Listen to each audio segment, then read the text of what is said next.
सुमित्रा के पति का देहांत कुछ समय पहले ही हुआ था। घर की छत की तरह ही सुमित्रा की हिम्मत भी अब जवाब दे रही थी। वो अक्सर सोचती कि जितनी जल्दी उसकी बेटियों के हाथ पीले हो जाएं, उतना अच्छा है। उस दिन बारिश बहुत तेज थी। पंडित गिरधारी लाल छाता ओढ़े कीचड़ से बचते हुए सुमित्रा के घर आए।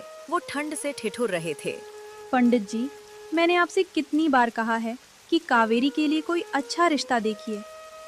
लड़की 20 साल की हो गई है, अब और कितनी देर घर में बैठाऊंगी।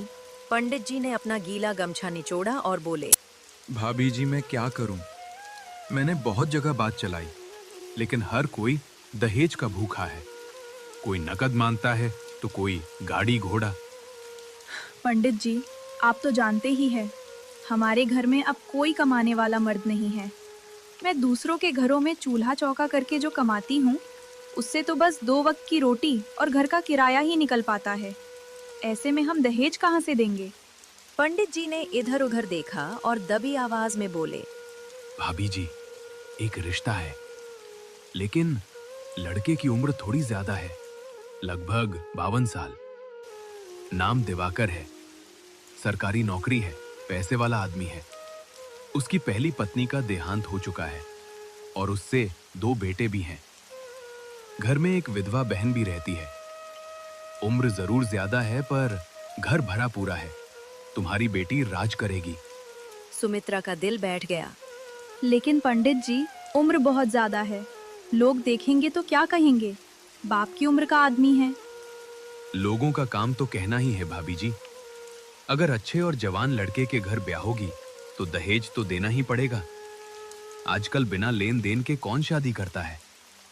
और आपके पास तो खुद के इलाज के लिए भी पैसे नहीं है, दहेज कहां से दोगी? सुमित्रा ने बाहर होती मूसलाधार बारिश को देखा, जो उसके जीवन के तूफान जैसी ही थी। आप ठीक कह रहे हैं पंडित जी, हमारे पास तो फूटी कौड़ी नहीं है। आप बात पक्की कर दीजिए, कम से कम बेटी को छत और रोटी तो नसीब होगी।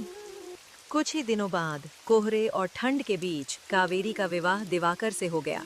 दिवाकर सरकारी बाबू था। उसके 2 बेटे थे, नितिन और पंकज। घर की सारी देखरेख दिवाकर की विधवा बहन विमला करती थी, जो स्वभाव से बहुत तेज थी। एक शाम बहुत ठंड थी।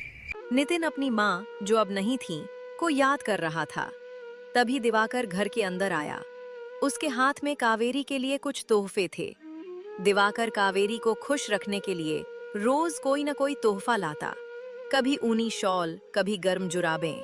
लेकिन कावेरी न जाने क्यों दिवाकर के पास बैठने और हंसने बोलने में संकोच करती थी।